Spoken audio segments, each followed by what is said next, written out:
and welcome to this video where I'm going to show you the unboxing of our Paint Your Own wand kit.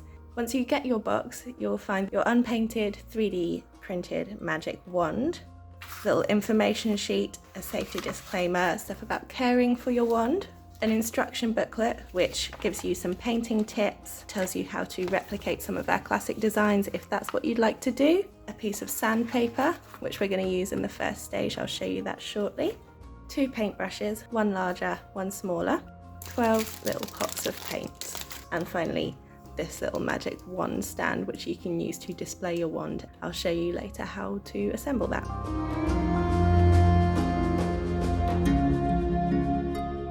You need to take your piece of sandpaper, lay it on a flat hard surface, and we're going to sand the end of the wand.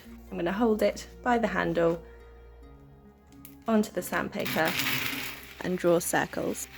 You should always try and hold it by the handle because that's the strongest point of the wand.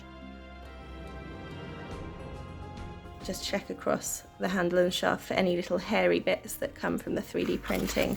Those will just sand off.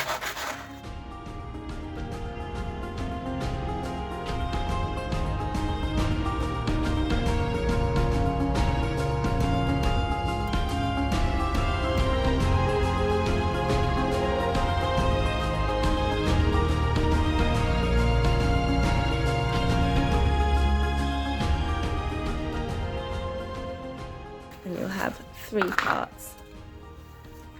This one, a slightly smaller one, and then the long stick.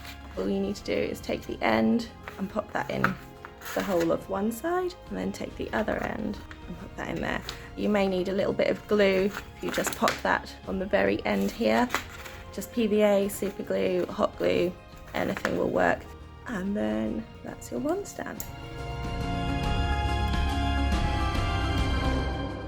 Before you move on to the next stage, make sure you have a good read of the instruction booklet that comes with your kit. It will give you some other painting tips, and it will also link to our other videos which show you how to replicate our classic designs if that's what you'd hope to do. Have fun, guys!